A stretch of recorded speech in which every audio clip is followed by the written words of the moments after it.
Hey folks, while I've got my dear friend Dr. Charlotte Grasson here today, we wanted to do a vet's talk about what we're dealing with in the veterinary community. It happened to be her day off. I had a fully stacked day of hospice appointments, and we both made the mistake of going on social media and seeing some people attacking the veterinary Yeah. community Which on our happens local page. far often than you think. Yes, because the cost of everything is astronomical right now, we absolutely acknowledge and realize how expensive care is because it's expensive for us to Us too. provide it. Yep.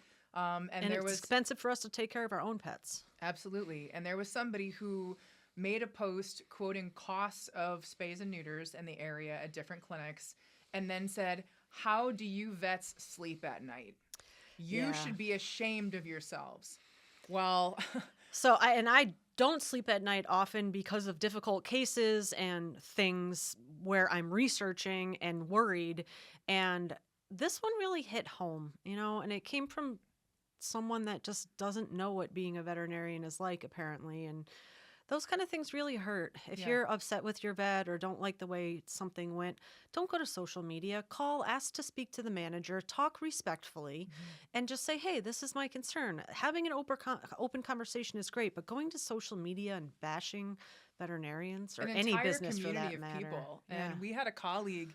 I every year the holiday season's rough, and my birthday's in the beginning of February, so I always run away and go on vacation. And I Mm. kind of hit my reset button when I get back at the beginning of February, and I was having a hard time getting back to work. It's seasonal depression's a thing, and I have really been struggling. And right after that happened, another one of our veterinary colleagues committed suicide. Mm. And so we want to remind everybody that we now have one of the highest suicide rates of any profession, along with drug and alcohol abuse and divorce rates. I'm a divorcee, and that was a whole other level of hell that I was navigating on top of the difficulties of being a veterinarian, where we struggle with work life balance. Hence, we Yeah, had and Dr. we Charlotte on we do social. care. We care. Yeah, You know, absolutely. the whole thing, you don't care, you just want money. That is so far. I'm sure there's some bad apples out there, but the Always. majority, I don't know one veterinarian who says, I'm going to charge extra or do this.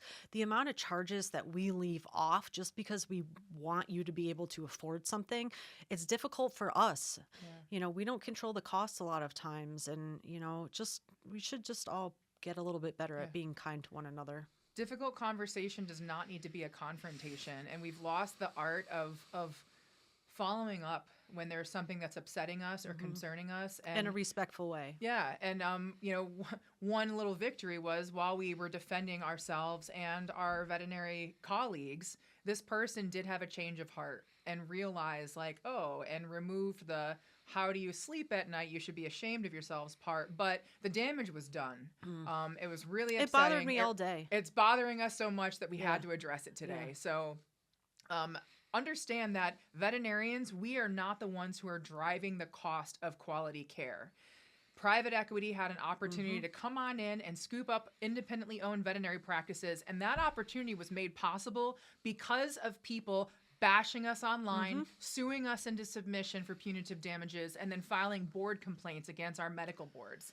Yeah. And so it got to the point where between our cost of our education and how stressful and expensive it is defending ourselves, big money was able to come in and scoop us Yeah. up. And And help provide better benefits, yeah, but they, and now it's gotten out of yeah, control. And yeah. so assuming that the veterinarian, the one who's actually putting hands on your animal, has any influence over the cost of care is absolutely incorrect. Yes. It's Um, very rare. and attacking our community of people who are dedicating their lives to helping animals, you are contributing to the problem of the lack of availability of veterinarians, giving more opportunity for private equity to go Mhm. keep jacking up prices and Mhm. snatching up little clinics, and you're literally killing us. So please, if you got a problem, reach out to the practice manager. Don't take it to social media. Be kind about it.